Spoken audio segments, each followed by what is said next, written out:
तस्मै श्री गुरुवे नमः।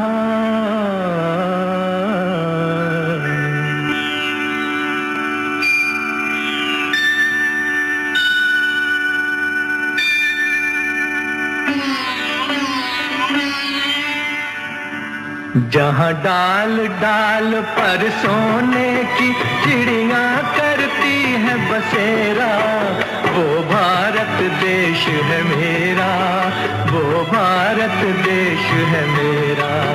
जहाँ डाल डाल पर सोने की चिड़िया करती है बसेरा, वो भारत देश है मेरा, वो भारत देश है मेरा।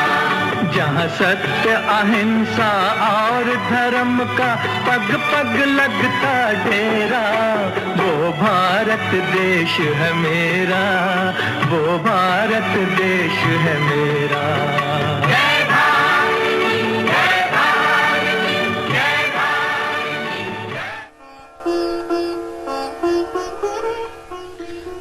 संभवतः प्रागैतिहासिक काल से ही हमारे पूर्वज मृद मांड एवं मृद मूर्तियों के निर्माण में रुचि लेने लगे थे। मोहनजोदड़ो हड़प्पा और सिंधु घाटी की खुदाई में मिली मिट्टी की बनी वस्तुओं के मिलने से इसकी प्राचीनता प्रकट होती है। हजारों वर्ष प्राचीन यह मूर्ति कला आज काफी विकसित हो चुकी है। अब तो मिट्टी के अतिरिक्त चीनी मिट्टी तथा प्लास्टर ऑफ पेरिस की बनी कलात्मक चीजें काफी लोकप्रिय हो गई है। इधर स्वतंत्रता के बाद लोगों की आर्थिक दशा सुधरने एवं शिक्षा के प्रचार प्रसार के कारण लोगों की रुचि परिष्कृत हुई है।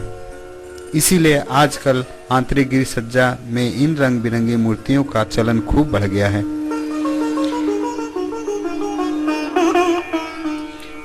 मिट्टी की बनी ये वस्तुएं वैसे देश के अनेक भागों में बनती हैं, किंतु चुनार की बनी ये चीजें भी सर्वत्र खूब प्रचलित है। बहुत पहले वंश परंपरा से जुड़े लोग ही इस क्षेत्र में थे, लेकिन आज रोजगार के अवसर बढ़ने के कारण अन्य लोग भी इसे व्यवसाय के रूप में अपनाने लगे हैं।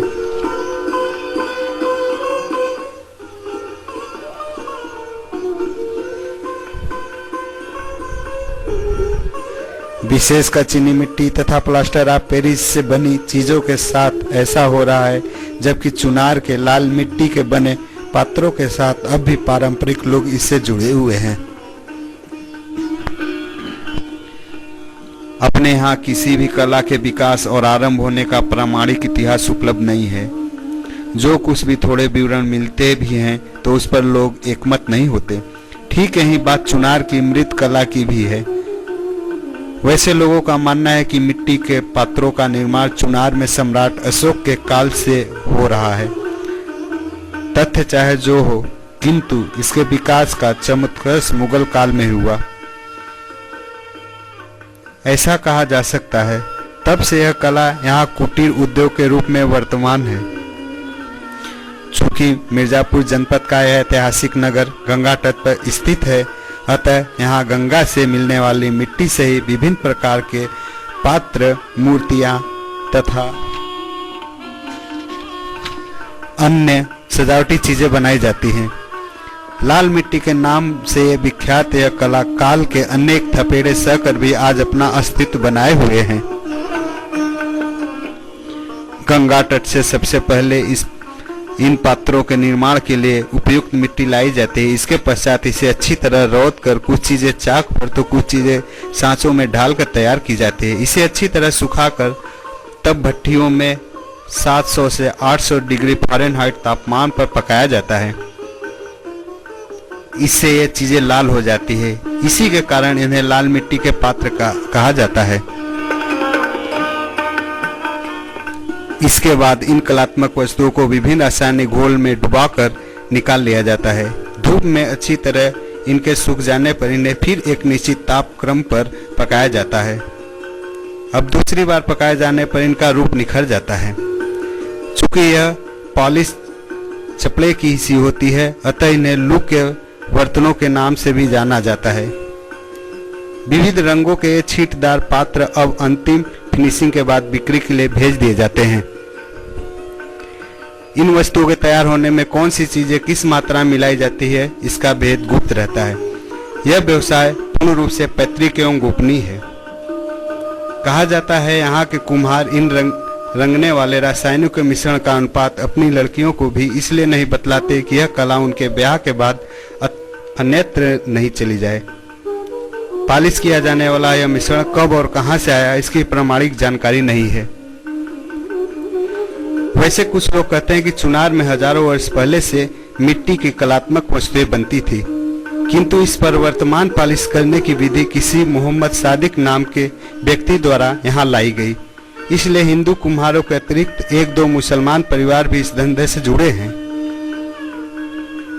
इन मिट्टी से बने कलमदान, गुलदस्ते, कृष्ण प्याला तथा उपयोगी बर्तन एवं मूर्तियां अपना विशिष्ट स्थान रखती है। प्रायः पूरे देश के रेलवे स्टॉलों पर चुनार की ये चीजें बिकती हुई मिल जाती हैं।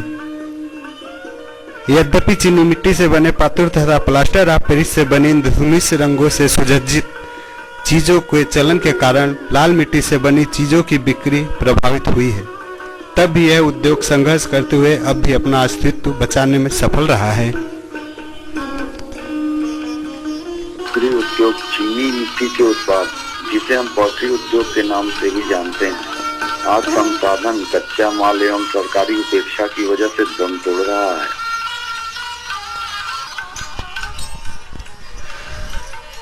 अपनी कलात्मक रोचकता और इंद्रधनुषी रंगों में रंगी ये कृतियां जहां लोगों को अपनी सम्मोहन शक्ति से अभिभूत कर देती है, वहीं इस उद्योग में लगे व्यवसायियों तथा इन्हें बनाने वाले कारीगरों की स्थिति सोचनीय है।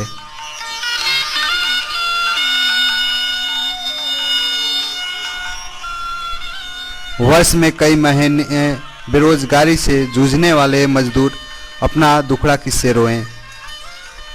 एक ओर इन उद्योगों में लगे लोगों को न कोई सरकारी सहायता मिलती है और न कोई प्रोत्साहन, तो दूसरी ओर इनमें लगे मजदूरों के शोषण की सुनवाई कौन करे, यह अज्ञात है।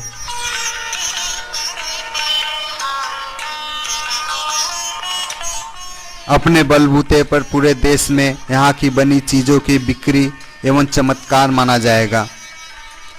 दशहरा तथा दीपावली पर लाखों रुपए की बनी प्लास्टर ऑफ पेरिस व चीनी मिट्टी की कलात्मक चीजें बेचने वालों का दर्द, इनके संघर्ष की करुण कथा शायद ही कभी समाधान पाए। आशा है इसके बाद भी यहाँ की मृद कला सर्वत्र जीवित रहेगी।